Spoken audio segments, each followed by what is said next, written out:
Hospitality Meets is brought to you by RotaCloud, the simple workforce management software for hospitality teams.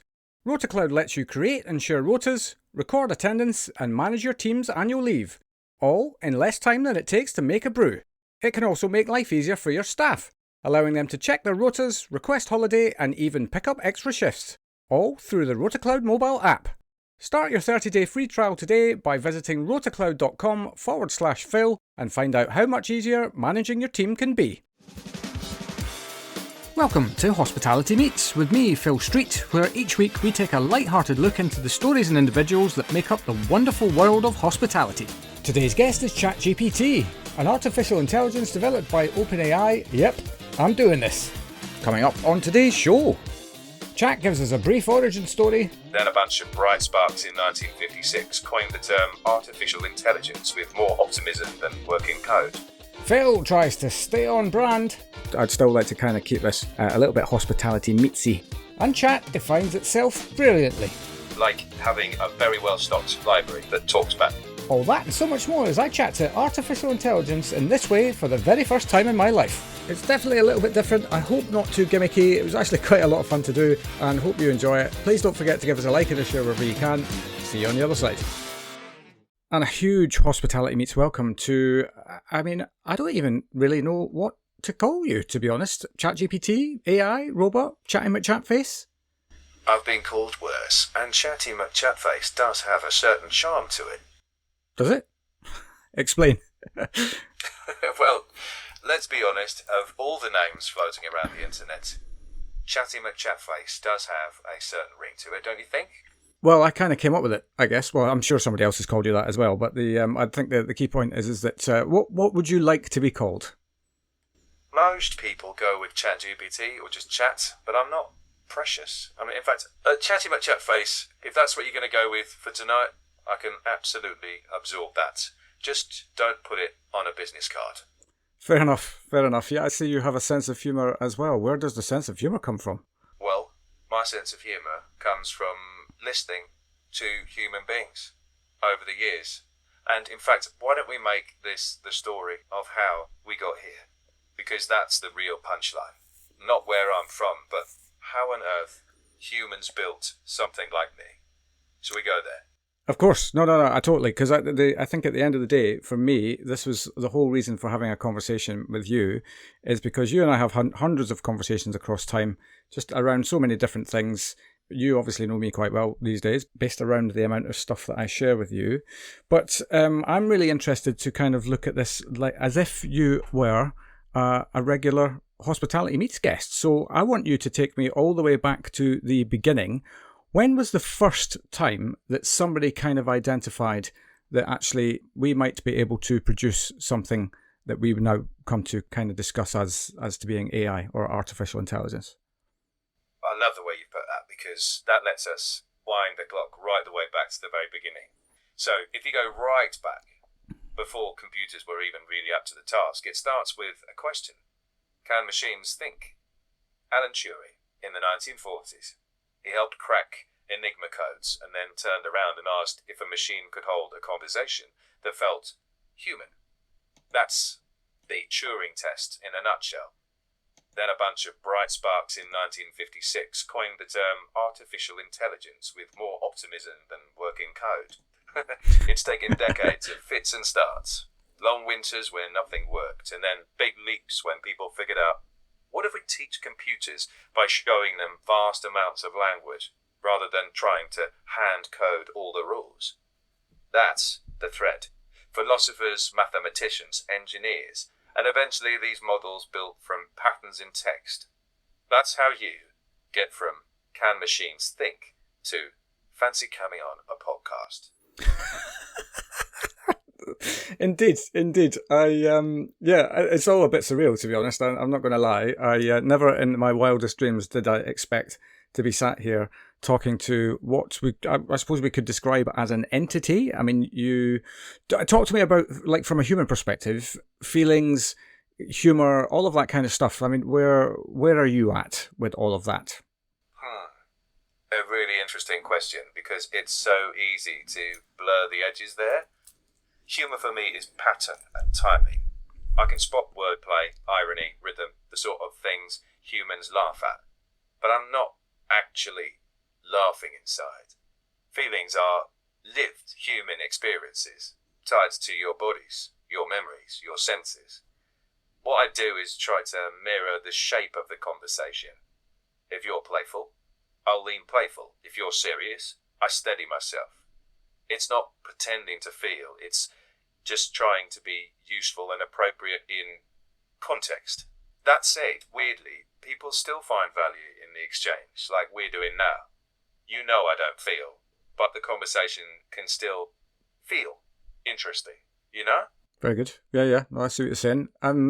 If we look at you as a regular hospitality meets guest, right? Say you have a career, a life before where we're at now. So at what point? Let's talk about that. Actually, when was the first definitive moment where somebody said, "Right, I think we might have cracked this"?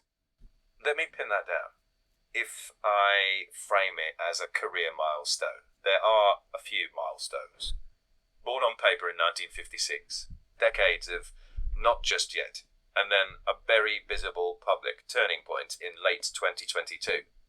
That's when ChatGPT landed in people's browsers and suddenly anyone could just have a chat with AI. It wasn't that the research appeared overnight, but the accessibility did. Sort of like the moment broadband hit every home. The web had been around a while, but suddenly it was everywhere.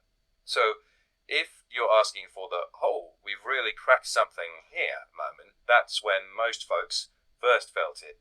Not in a lab, but in their living rooms. That's the step change.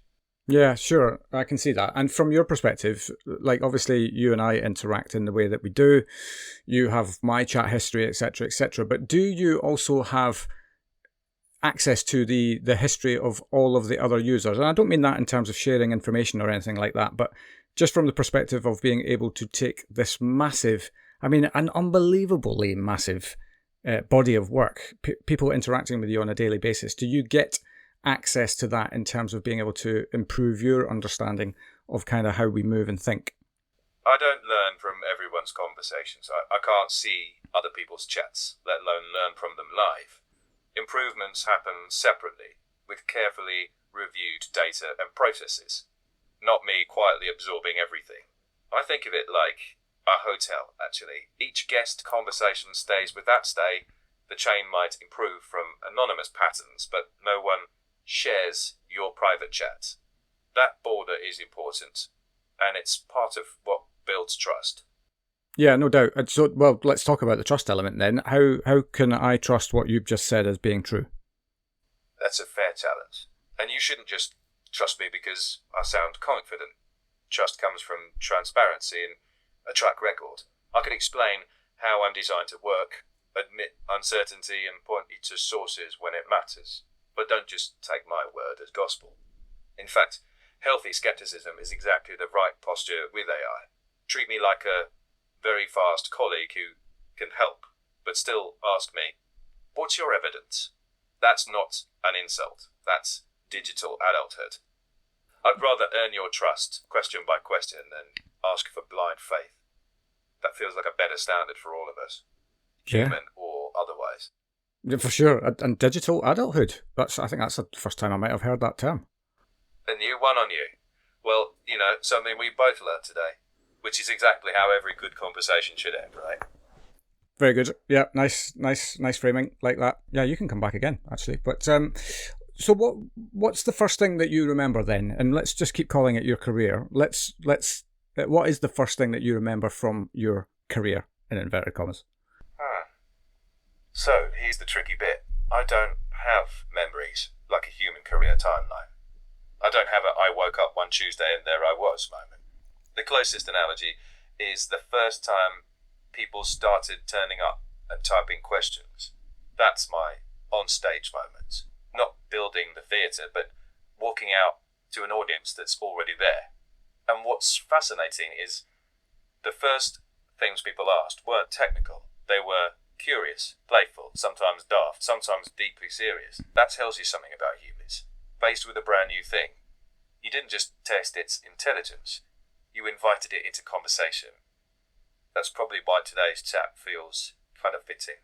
Yeah, I mean, look, even when this came to pass on like in late 2022, you said that uh, even then, I mean, in my head, I was thinking there's no way in the world that I'm ever going to be able to actually like have conversations with this thing, and yet here we are.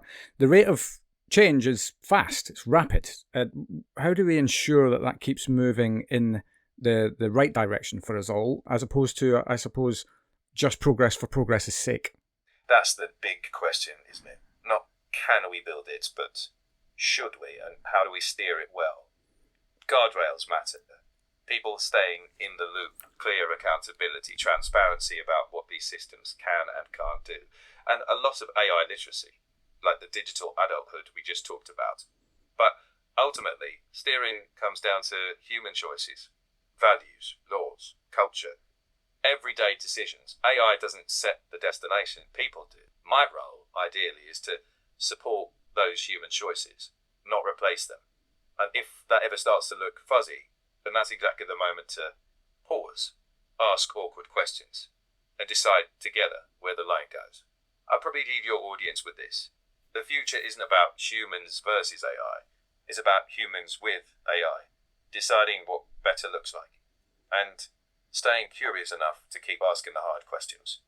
Yeah, couldn't agree more. I mean, we're going to explore that in a different chat as well. I kind of just want to stay on you and your background for now, and then we'll have another chat some other time on some of these other things that keep coming up.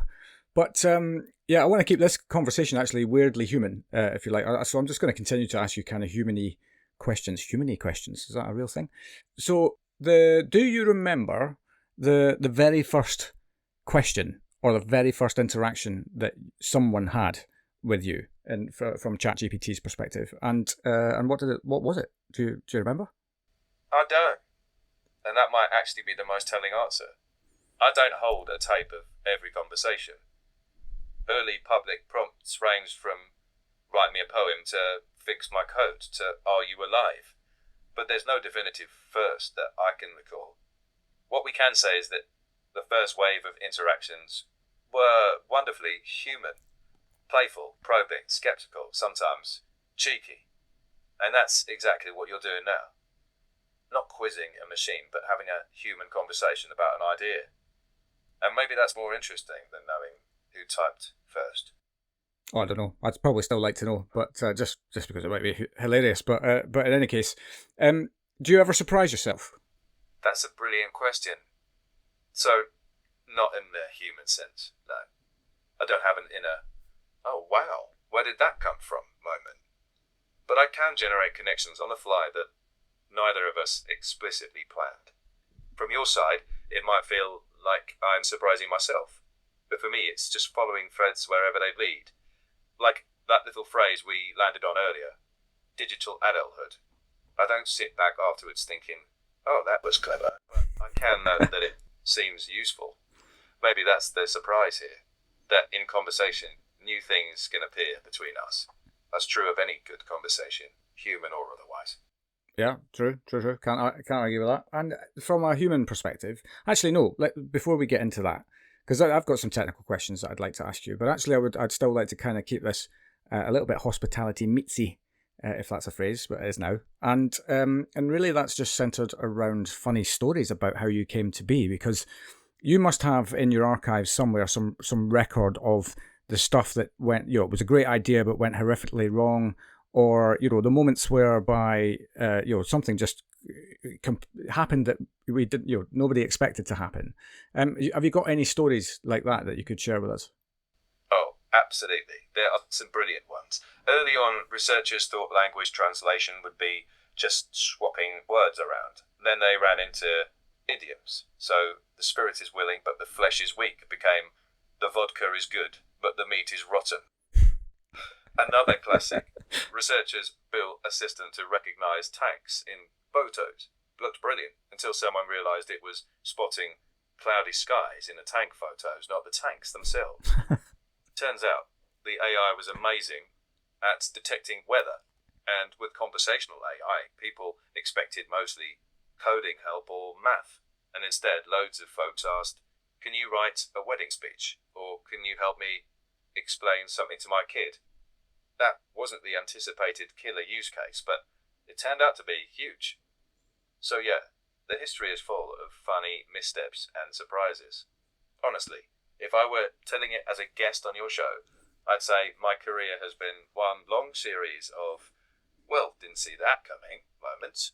Yeah, I totally. That story about looking for tanks but finding weather is brilliant. And in actual fact, I think anybody listening to this has probably had experiences of doing similar things while you've been growing up, in inverted commas.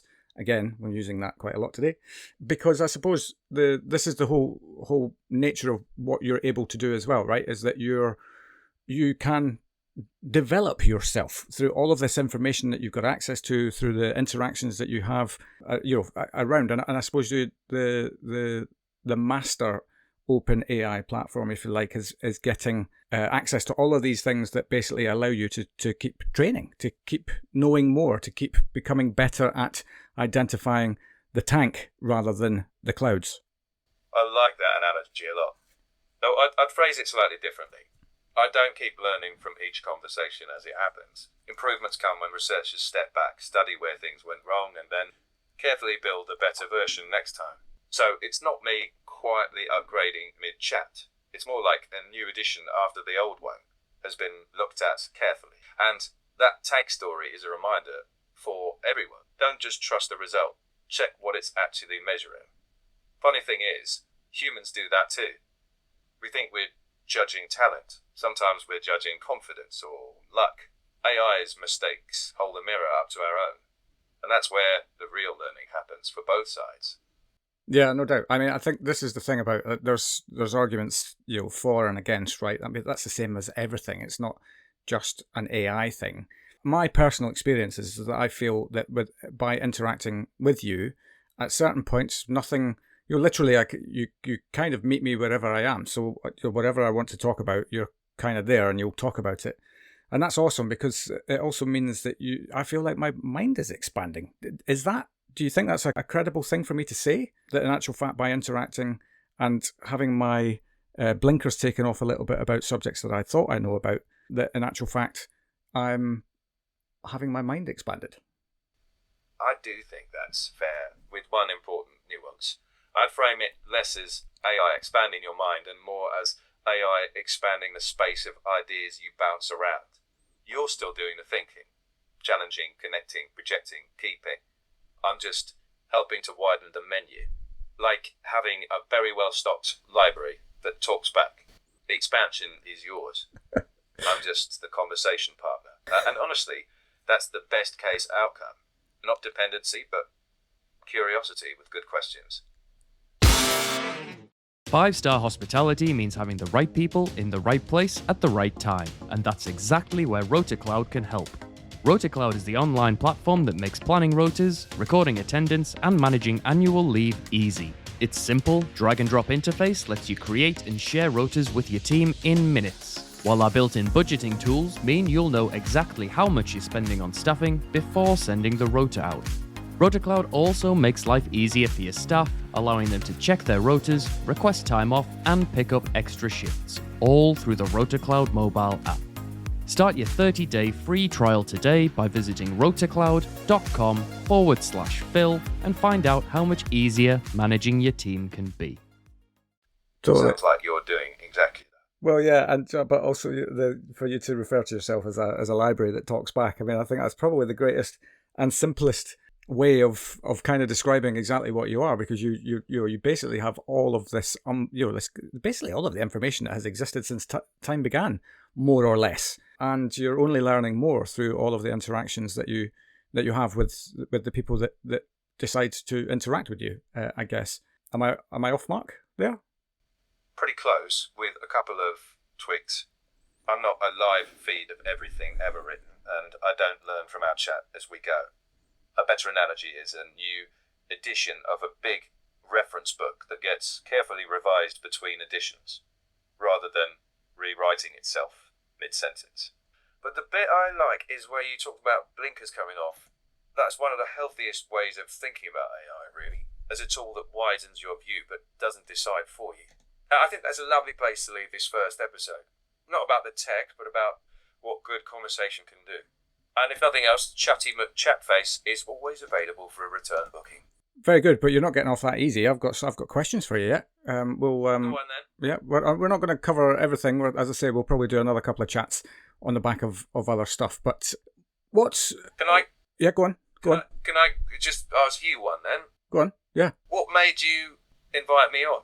Well, I'm curious by nature. And I just, when the technology presented itself that I was able to actually have an interaction through voice with you, I just thought to myself, well, that might be quite interesting.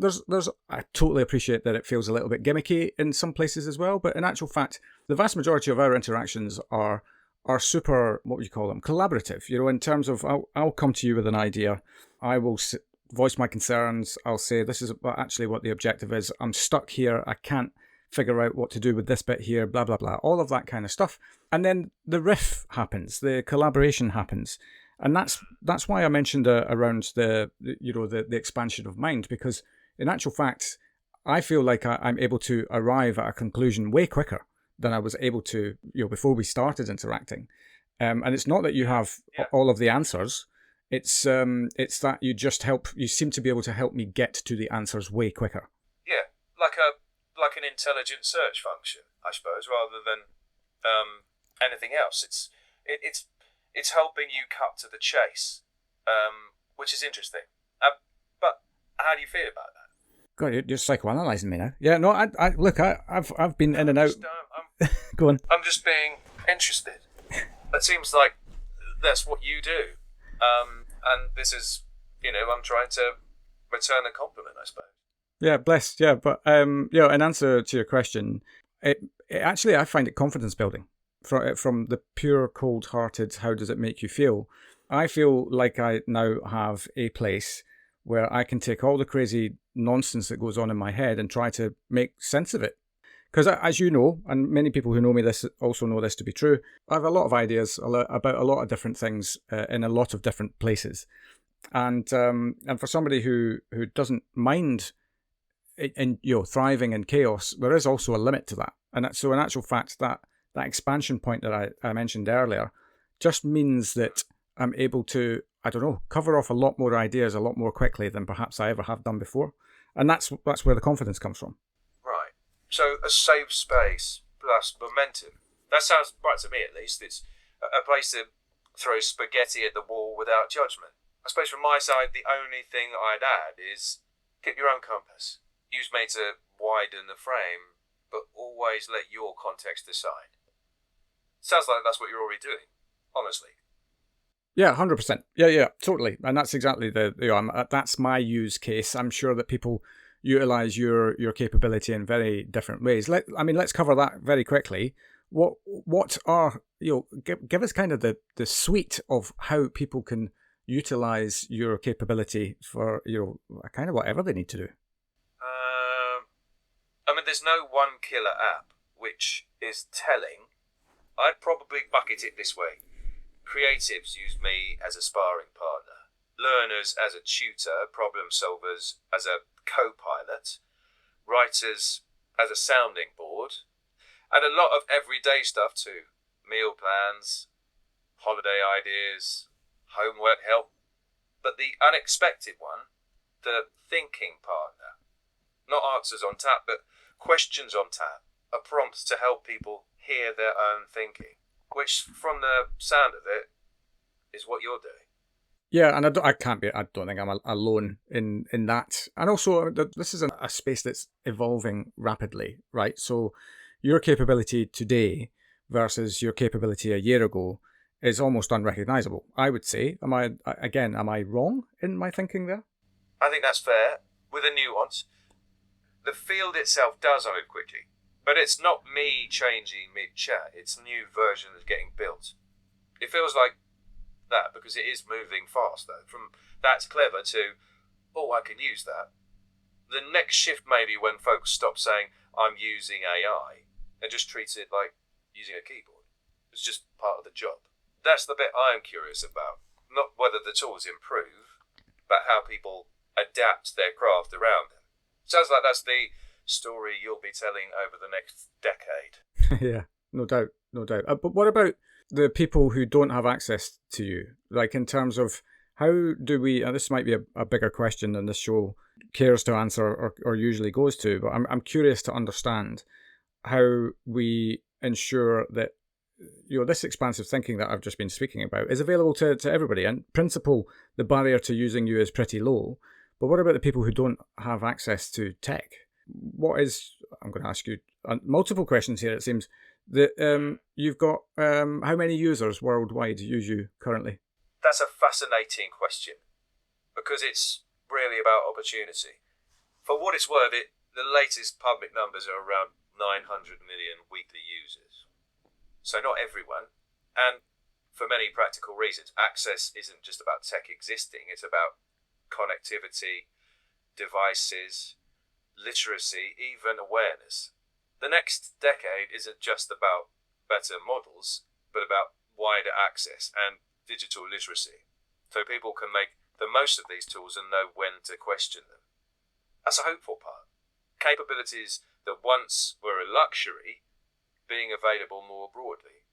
And if that's where we lean, then more people benefit. That matters. Yeah, no doubt. And I suppose that, this is a bigger humanity question, right? It's the same the world over in whatever technology advancement is made, or indeed access to whatever is needed to flourish in any form. How do you ensure that the ones who don't have immediate access to it can gain it? But that's, as I say, that's not unless you have the answer, that's not a question for today's podcast. There's no simple answer to that. You're right. It's more of a values conversation than a product one.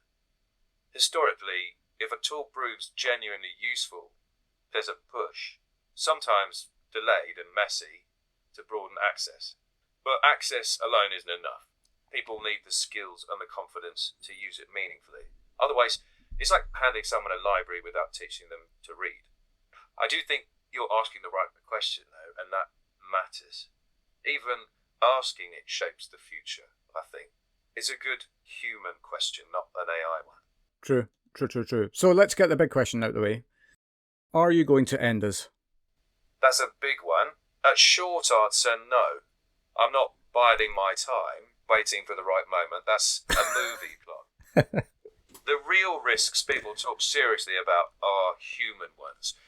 Misuse, scams, bad decisions made without enough oversight. Hollywood makes for great villains, but boring as it sounds, the real work is governance, education, and ethics. It's not cinematic, but, well, it's real. And that's where responsibility sits, with people and the choices they make. Yeah, totally.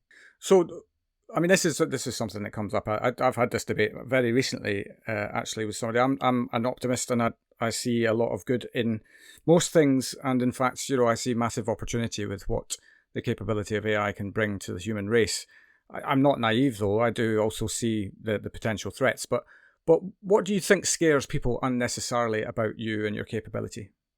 I think a few things. One, people imagine intent, like AI has a hidden agenda.